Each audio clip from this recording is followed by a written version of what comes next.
وہ جانتی تھی کہ اس کو میں نے مارا ہے، لیکن اپنے باپ کے سامنے خاموش رہی اور سر جھکا دیا۔ اس کے ابا نے مجھ سے کہا کہ تمہارا دھیان کہاں ہوتا ہے، تم بچی کی دیکھ بھال نہیں کر سکتی ہو کیا؟ اور خود کو بھی تم نے چوٹ لگا لی۔ یہ سب کیا چل رہا ہے؟ کل سے ہی میں ایک ملازمہ کا بندوبست کرتا ہوں، گھر کے کام کاج وہی کیا کرے گی، تم بس رابعہ کا دھیان رکھنا۔ یہ سن کر تو میرے ہاتھوں کے طوطے اڑ گئے۔ اگر کوئی ملازمہ آ گئی تو پھر میں رابعہ پر ظلم کس طرح سے کر پاؤں گی؟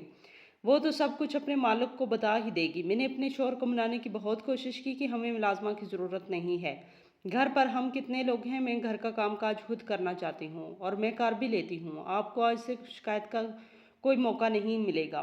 تو پھر آپ ملازمہ کیوں رکھنا چاہتے ہیں؟ میرے شوہر نے مجھے دیکھا اور کہا کہ ملازمہ کی بات سے تم اتنا گھبرا کیوں رہی ہو؟ سب خیریت تو ہے نا؟ ایک ملازمہ ہی تو ہے، آج کل تو ہر ایک اپنے گھر میں ملازمہ رکھنا چاہتا ہے، گھر میں جتنے بھی فرد ہوں، اور میں تو آرام سے رکھ بھی سکتا ہوں، ملازمہ کو تنخواہ دینے کا مسئلہ بھی نہیں ہے، ہمارے پاس اچھے پیسے ہیں، میں جلد ہی کسی اچھی ملازمہ کا بندوبست کرتا ہوں۔ یہ کہہ کر وہ فوراً سے اندر کمرے میں چلے گئے۔ پیچھے میں نے غصے سے رابعہ کو دیکھنے لگی اور اس کا بازو دبوچ کر میں نے کہا کہ خبردار جو تم نے اپنے باپ کے سامنے منہ کھولا، جاؤ جا کر اپنے باپ سے کہو کہ ہمیں ملازمہ کی ضرورت نہیں ہے، اگر یہاں پر ملازمہ آئی تو میں تمہارا جینا حرام کر دوں گی۔ وہ ننھی سی بچی میری بات سن کر رونے لگ گئی اور بھاگتی ہوئی اپنے ابا کے قدموں سے لپٹ گئی۔ ایک لمحے کو مجھے ڈر لگا کہ کہیں وہ روتے روتے سب کچھ بتا نہ دے۔ اس کے ابا نے اسے یوں اچانک روتے دیکھا تو فوراً سے گھبرا گئی اور کہنے لگے، بیٹی کیا ہوا ہے، تم اس طرح سے کیوں رو رہی ہو؟ وہ ڈرتی ہوئی نگاہوں سے میری طرف دیکھنے لگی۔ اس سے پہلے کہ وہ اپنا منہ کھولتی، میں فوراً سے اس کے پاس گئی اور اسے اپنے گلے سے لگا کر کہنے لگی، بچی تم کیوں رو رہی ہو؟ ٹھیک ہے، تمہاری چوٹ جلدی ٹھیک ہو جائے گی، میں جانتی ہوں کہ تمہیں درد ہو رہا ہے، لیکن تمہیں ڈاکٹر کے پاس لے جائیں گے۔ میرا یہ بدلا روپ دیکھ کر وہ حیران ہو گئی۔ ویسے اسے حیران ہونے کی ضرورت نہیں تھی، کیونکہ یہ تو روز کا کھیل تھا جو میں کھیل رہی تھی۔ رابعہ کے ابا نے کہا، ہاں تم بالکل ٹھیک کہہ رہی ہو، ہم اسے ڈاکٹر کے پاس لے چلتے ہیں۔ پھر ہم لوگ رابعہ کو ساتھ لیے ڈاکٹر کے پاس چلے آئے۔ اس کے ابا ہمیشہ اسے شہر کے سب سے مہنگے ڈاکٹر کے پاس لے کر آتے تھے، جس کی وجہ سے مجھے شدید ترین چڑ تھی، اور ڈاکٹر نے جب اس سے چیک کیا تو کہنے لگے، لگتا تو نہیں ہے کسی کھلونے سے چوٹ لگی ہے۔ یہ سن کر میں فوراً سے گھبرا گئی۔ اس کے ابا نے غضبناک نگاہوں سے میری طرف دیکھا اور کہا کہ سچ سچ بتاؤ، میری بیٹی کو چوٹ کیسے لگی ہے؟ میں نے ان سے کہا کہ آپ مجھ پر کیوں غصہ کر رہے ہیں؟ سچ میں اسے کھلونے سے ہی چوٹ لگی ہے، کھیلتے کھیلتے ہی کھلونے کے اوپر گر گئی تھی، میں آپ سے جھوٹ کیوں بولوں گی؟ رابعہ مجھے بھی اتنی ہی عزیز ہے جتنی آپ کو، میں نے آج تک کبھی اس کے ساتھ برا سلوک نہیں کیا۔ میری آنکھوں میں آنسو دیکھ کر انہوں نے میری بات پر یقین کر لیا۔ دل ہی میں مجھے رابعہ پر شدید غصہ آیا تھا، اس کی وجہ سے مجھے اتنی زیادہ تشویش کا سامنا کرنا پڑ رہا تھا۔ ڈھیر ساری دوائیاں لے کر ہم گھر آئے۔ اس کے ابا اگلے 2 دن تک اپنے آفس نہیں گئے، حالانکہ میں نے کئی بار کہا کہ میں رابعہ کا دھیان رکھ لوں گی، لیکن انہوں نے نہیں، جب تک میری بیٹی ٹھیک نہیں ہو جاتی تب تک میں اس کے پاس گھر پر ہی رکوں گا، اور کل ہی ملازمہ بھی آ جائے گی۔ مجھے غصہ آیا کہ ملازمہ والا قصہ اب تک ختم نہیں ہوا، اب انہوں نے ٹھان لی تھی تو ملازمہ کو رکھ کر ہی چھوڑیں گے۔ اگر میں مزید انکار کرتی تو انہیں مجھ پر شک ہو جاتا، اس لیے میں نے خاموش رہنا مناسب سمجھا۔ اگلے دن صبح سویرے ہی رابعہ اسکول کے لیے تیار ہو گئی۔ وہ شہر کے سب سے مہنگے اسکول میں پڑھنے کے لیے جاتی تھی۔ اس بات سے بھی مجھے حسد ہوتا تھا، کیونکہ میں نے ایک سرکاری اسکول میں پڑھائی کی تھی، وہ بھی میٹرک تک، بہت ہی مشکل سے میں پاس ہوئی تھی۔ مجھے پڑھائی سے کوئی لگاؤ نہیں تھا، مجھے لگتا تھا کہ اگر ہمارے پاس زیادہ پیسے ہوتے تو میں بھی مہنگے اسکول میں اچھی پڑھائی کر سکتی تھی۔ میں ہمیشہ صرف اور صرف پیسوں کے بارے میں ہی سوچتی تھی۔ اسکول میں لڑکیاں مجھے میری رنگت کی وجہ سے پسند نہیں کرتی تھی، وہیں سے مجھے ہلکی رنگت والوں سے نفرت ہونا شروع ہو گئی، اور جب کسی کو زیادہ خوبصورت دیکھتی تو اس سے حسد کرنا لگ جاتی۔ میں کسی بھی حال میں خوش رہنے والوں کو لوگوں سے ہرگز میں نہیں تھی۔ شادی سے پہلے جو بھی مجھے دیکھتا تو کہتا، آج کل تو لڑکے خوبصورت لڑکیوں سے ہی شادی کرتے ہیں، تمہارا تو کہیں پر بھی رشتہ نہیں ہوگا، تم سے کون شادی کرے گا؟ خاندان میں بھی میری عمر کی ساری لڑکیوں کی شادی ہو چکی تھی۔ میری اماں ہمیشہ پریشان رہتی تھی۔ میری باقی بہنیں اچھی رنگت کی تھی، میں ان سے بھی حسد کرتی اور اکثر ہی ان سے جھگڑے بھی کیا کرتی تھی، جس کی وجہ سے اماں ابا مجھ سے بہت تنگ رہتے تھے۔ اماں مجھے کئی بار کہتی کہ گھر کے کام کاج سیکھ لو، میں سب تمہارے کام آئیں گے، پڑھائی کو کرنے کا تمہیں شوق نہیں۔ میں اماں سے کہہ دیا کہ مجھے غریبوں کے اسکول میں بالکل بھی نہیں پڑھنا، اگر آپ چاہتے ہیں کہ میں پڑھائی کروں تو مجھے مہنگے اسکول میں داخلہ دلوائیں، میں وہیں سے پڑھائی کروں گی۔ اماں میری بات سن کر کہتی کہ تمہارے ابا کی فیکٹریاں لگی ہیں نا جو میں تمہیں مہنگے اسکول میں داخلہ کرواؤں۔ ہمارے پاس پیسے نہیں ہیں، زیادہ تمہاری بہنوں کی شادی بھی کروانی ہے۔ بہنوں کی شادی کے لیے اماں نے جہیز بھی جمع کرنا شروع کر دیا تھا، اور جب میری بہنوں کی شادی طے ہوئی تو مجھے شدید غصہ آتا۔ میں جان بوجھ کر ان کی شادی توڑوانے کی کوشش کرتی، جس پر میں اپنی اماں سے کئی بار مار بھی کھا چکی تھی، لیکن پھر بھی سدھری نہیں تھی۔ جب بھی گھر میں میری بہنوں کو دیکھنے کے لیے کوئی رشتہ آتا، میں جان بوجھ کر کوئی نہ کوئی ایسی حرکت کرتی کہ رشتے والے بنا بات کیے وہاں سے اٹھ کر چلے جاتے۔ پھر اس کے بعد اماں نے رشتے والوں کو گھر بلایا ہی نہیں، بلکہ سیدھا خالہ کے گھر میں بلا کر وہیں پر بات چیت کر کے رشتے طے کر دیے۔ مجھے سخت غصہ آیا اور میں نے کہا کہ میں شادی میں شریک نہیں ہوں گی۔ اماں کہنے لگی کہ تو شریک ہو یا نہ ہو، شادی تو ہو کر رہے گی۔ کیسی بہن ہے تو، اپنی ہی بہنوں کا رشتہ توڑوانے کی پوری کوشش کرتی رہتی ہے۔ میں تو اس بات سے پریشان ہوں کہ کوئی تیرے لیے بھی اس گھر میں رشتہ لے کر آئے گا یا نہیں۔ کتنی بار کہا کہ پورا دن پلنگ پر بیٹھ کر پلنگ توڑنے کے بجائے گھر کے کام کاج میں میرا ہاتھ بٹا دیا کر۔ اماں کی بار کہنے پر میں نے ٹھیک ہے، میں گھر کے کام کاج سیکھ لوں گی، اور اس دن کے بعد سے زبردستی ہی صحیح لیکن میں کام کاج سیکھنے لگی۔ میری عمر 25 سال ہو چکی تھی، لیکن اب تک ایک بھی رشتہ نہیں آیا تھا۔ اماں ہمیشہ میرے لیے پریشان رہتی تھی۔ اکثر اوقات میری بہنیں کوئی نہ کوئی رشتہ لے کر آتی رہتی تھی، جنہیں میں یہ کہہ کر ٹھکرا دیتی کہ یہ لوگ جان بوجھ کر غریب لوگوں کا میرا رشتہ کرنا چاہتی ہیں تاکہ میں ساری زندگی رو رو کر گزاروں۔ خود تو یہ اچھے خاندانوں میں شادی ہو کر گئی، مجھ سے کیا دشمنی ہے، میرے لیے تو اچھا رشتہ لے کر آئیں۔ اماں بولتی تو کتنی ناشکری ہے، غریب لوگ ہوں یا امیر ہوں اس سے کیا فرق پڑتا ہے؟ مگر میرے نزدیک تو بہت فرق پڑتا تھا۔ میں ہر چیز کو پیسوں سے تولتی تھی۔ مجھے اپنے اس محلے سے شدید نفرت تھی جہاں سب غریب لوگ رہتے تھے۔ اسی وجہ سے میں نے کسی کو دوست بھی نہیں بنایا تھا۔ میں چاہتی تھی کہ کوئی امیر لڑکی مجھ سے دوستی کرے، لیکن ایسا ہونا شاید ممکن نہیں تھا۔ ایک دن رشتے کروانے والی خالہ اماں کے پاس آئی اور کہنے لگی ایک رشتہ ہے تو صحیح، لیکن لڑکا پہلے سے شادی شدہ اور ایک بیٹی کا باپ ہے۔ اس کی بیوی کو گزرے کچھ ہی عرصہ ہوا ہے، اپنی ننھی بچی کے لیے وہ دوسری شادی کرنا چاہتا ہے۔ اچھا خاصا پیتا گھرانہ ہے، اگر تم چاہو تو تمہاری بیٹی کی بات یہاں چلا دوں۔ اماں نے سن کر فوراً سے منع کر دیا اور کہا کہ ہرگز نہیں، میری بیٹی کی شادی کسی کنوارے مرد سے ہی کی جائے تو بہتر ہوگا۔ میں اس کے مزاج کو اچھے سے جانتی ہوں، لیکن جب یہ بات میرے کانوں میں پڑی تو مجھے شدید غصہ آیا اور میں نے اماں سے کہا کیوں تو میری خوشیوں کی دشمن بنی ہے؟ اماں حیرت سے بولی کہ اب میں نے کیا کیا؟ میں نے اماں سے کہا کہ تو نے اس رشتے کو انکار کیوں کر دیا؟ اماں بولی وہ پہلے سے شادی شدہ ہے اور اس کی ایک بیٹی بھی ہے۔ میں نے اماں سے کہا کہ اس سے آخر کیا فرق پڑتا ہے؟ اس کے پاس پیسہ ہے، کیا آپ نے سنا نہیں خالہ نے کیا کہا کہ اس کے پاس حد سے زیادہ پیسہ ہے اور یہی میرے لیے سب سے اچھی بات ہے۔ مجھے باقی کسی چیز سے کوئی لینا دینا نہیں۔ اب تم جلد ہی خالہ کو واپس بلاؤ اور اس رشتے کی بات چلاؤ، مجھے وہیں پر شادی کرنی ہے۔ یہ سن کر اماں حیران ہو گئی اور کہنے لگی بیٹی ایک بار پھر سے سوچ لو، تم صرف اور صرف پیسوں کے لیے شادی کر رہی ہو کیا؟ ہم نے کبھی تمہارا دھیان نہیں رکھا؟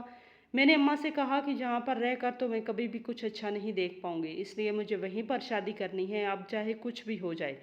میں اس کے علاوہ کہیں اور شادی نہیں کروں گی۔ میری ضد پر اماں ہار مان گئی اور خالہ کو واپس بلایا۔ رشتے والی خالہ نے وہیں پر بات چلا دی اور یوں ہمارا رشتہ طے ہو گیا۔ مجھے لگا تھا کہ بہت ہی بڑے پیمانے پر شادی ہوگی، امیر لوگ ہیں، پیسہ خرچ کریں گے، لیکن میرے ہونے والے شوہر کا کہنا تھا کہ اس کی دوسری شادی ہے اور وہ صرف اور صرف اپنی بیٹی کے لیے کر رہا ہے، اس لیے صرف سادگی سے کرے گا۔ میں نے صبر کا گھونٹ بھر لیا اور سوچا کہ جب میں شادی ہو کر وہاں جاؤں گی تب راج کرنا شروع کر دوں گی۔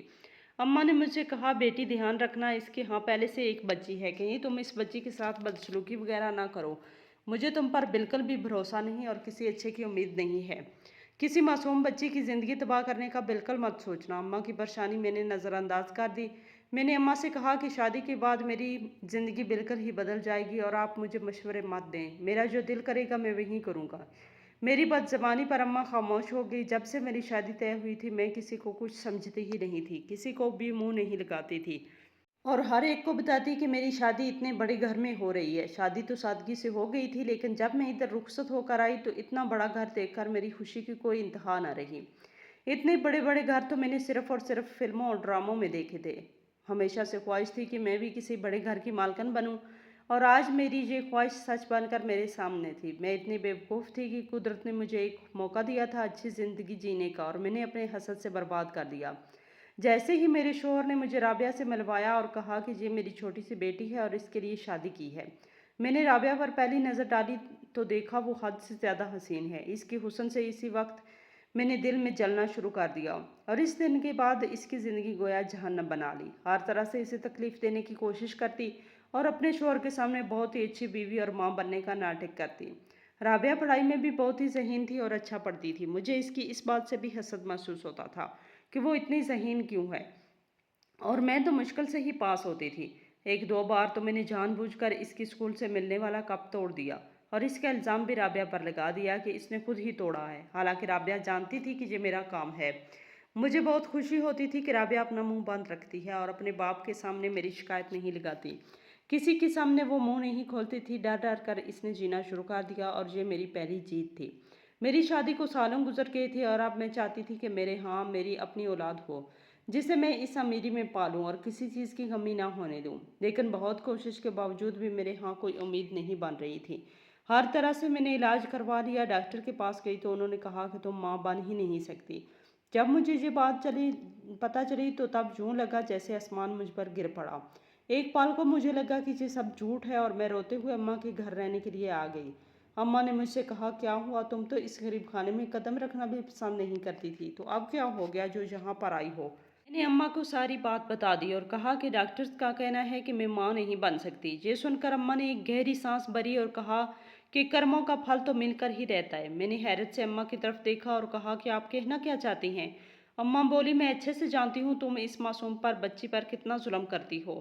وہ بیچاری تمہارے ڈر کی وجہ سے خاموش رہتی ہے۔ کیا ہو جاتا اگر تم اسے ماں کا پیار دیتی؟ ہو سکتا ہے کہ تمہاری جھولی بھی بھر دی جاتی، لیکن تم نے ناشکری کی اور اس چھوٹی سی بچی کے ساتھ حسد پالا۔ تمہیں اس کی سزا تو ملنی ہی تھی۔ میں نے اماں سے کہا کہ ایسا کچھ نہیں ہے، اس بات کا اس سے کیا لینا دینا؟ اماں بولی، تجھے بالکل بھی سمجھ نہیں ہے، لیکن ایک مظلوم بچی پر ظلم کرنے پر خدا خاموش نہیں رہتا، وہ کسی نہ کسی طرح سے اس بات کا احساس لا کر ہی رہتا ہے۔ دیکھ تیری کوکھ اب سونی رہ گئی، اب بھی وقت ہے اس بچی کو دل سے اپنا لے۔ اس سے حسد کر کے تجھے کیا ملے گا؟ اسے دیکھ کر ہی پیار آتا ہے۔ اماں کی بات سن کر میں نے غصے سے ہاتھ تھاما گلاس دور پھینکا اور کہا کہ تو بھی اب اس کی تعریفیں کرے گی؟ جس کو دیکھو اس کے بارے میں اچھائی ہی بیان کرتا رہتا ہے، جیسے میں ہی بری ہوں۔ یہ کہہ کر میں منہ موڑ کر لیٹ گئی۔ اماں نے افسوس سے میری طرف دیکھا اور وہاں سے اٹھ کر چلی گئی۔ مجھے لگتا تھا کہ میں ہی ٹھیک ہوں اور باقی سب غلط ہیں، اس لیے اپنی نفرت مزید بڑھانے لگی۔ وقت گزرتا گیا اور رابعہ میٹرک میں پہنچ گئی۔ اس دوران اس کے ابا نے کئی بار گھر میں ملازمہ رکھی اور میں کسی نہ کسی بہانے سے اسے نکال دیتی، کیونکہ ملازمہ کے ہوتے ہوئے مجھے رابعہ پر اپنی اعتماداری قائم کرنے کا موقع ہی نہیں مل پاتا تھا۔ ایک دن اس کے ابا کے آفس سے فون آیا کہ ان کی طبیعت بہت زیادہ خراب ہو گئی ہے، انہیں اسپتال پہنچا دیا گیا تھا۔ ہم وہاں گئے تو دیکھا کہ وہ آخری سانسیں لے رہے تھے۔ اچانک ہی ہارٹ اٹیک آنے کی وجہ سے وہ گر پڑے تھے۔ میں خاموشی سے بیٹھی تھی اور رابعہ پاس بیٹھے روئی جا رہی تھی۔ اس کو رونے پر مجھے شدید غصہ آ رہا تھا، لیکن میں خاموش تھی۔ کاش اپنے ابا کی جگہ یہیں مر جاتی، کم سے کم میری زندگی میں تھوڑا سا سکون تو آتا۔ اسے دیکھتے ہی میں نے نفرت سے سوچا، اس کے ابا کا جنازہ لیے ہم لوگ گھر آ گئے۔ کچھ دن تک گھر پر لوگ تعزیت کے لیے آتے رہے۔ اس کے بعد جب معاملات ٹھنڈے پڑ گئے تو میں نے رابعہ سے کہا کہ اب تمہیں پڑھائی کرنے کی کوئی ضرورت نہیں۔ یہ سن کر رابعہ خوفزدہ ہو گئی اور کہنے لگی کہ اماں مجھے پڑھائی کی اجازت دے دیں، مجھے آگے پڑھنا ہے، کچھ پڑھنا ہے۔ ابا کی بڑی خواہش تھی کہ میں پڑھائی کروں۔ میں نے غصے سے اس کے بالوں کو پکڑا اور کہا کہ تمہارے ابا آپ نہیں رہے اور اس کے ساتھ ان کی خواہشیں بھی مر چکی ہیں۔ اب وہی ہوگا جو میں چاہوں گی اور تم وہی کرو گی جو میرا حکم ہوگا۔ اس دن کے بعد مجھے اس پر حکم چلانے کی، اسے تکلیف پہنچانے کی کھلی چھوٹ مل گئی تھی۔ میں اس پر ہر طرح کا ظلم کرتی۔ اس کے ابا کا کاروبار مکمل طور پر تباہ ہو جاتا رہا، لیکن مجھے اس کی بات کی کوئی فکر نہیں تھی۔ ایک دن وکیل صاحب میرے پاس آئے اور انہوں نے مجھے بتایا کہ اس کی ماں بھی دراصل ایک بڑے ہی گھرانے سے تھی اور رابعہ کے نام اچھی خاصی جائیداد کر کے گئی تھی اور سب جائیداد کے پیپرز میرے پاس ہی ہیں۔ میں نے وکیل کو اپنے ساتھ ملایا اور جھوٹے پیپر بنوا لیے، جس کے ذریعے تمام جائیداد میرے نام ہو گئی۔ رابعہ یہ سب دیکھتے ہوئے خاموش رہی اور اس نے اپنے منہ سے ایک لفظ بھی نہیں نکالا۔ لیکن اس کی پھپھو کو جب یہ سب پتہ چلا تو وہ میرے گھر آئی اور کہنے لگی کہ تمہاری ہمت کیسی ہوئی رابعہ کی ماں کی جائیداد پر قبضہ کرنے کی؟ جائیداد ہے، تمہارا کوئی لینا دینا نہیں، بھائی کے حصے میں تمہاری جائیداد بنتی ہے وہ تمہیں مل جائے گی، اس سے زیادہ کچھ نہیں۔ اور پھر کسی نہ کسی طرح اس کی پھپھو نے ایک اچھا وکیل کر کے ساری کی ساری جائیداد رابعہ کے نام کروا دی اور مجھے میرا جو تھوڑا بہت حصہ بنتا تھا وہ دے دیا۔ مجھے شدید ترین غصہ آ رہا تھا۔ رابعہ کو اپنی ماں اور باپ دونوں کی طرف سے حصہ ملا تھا، حالانکہ مجھے بھی اچھا خاصا حصہ ملا تھا، لیکن میں اس میں خوش نہیں تھی۔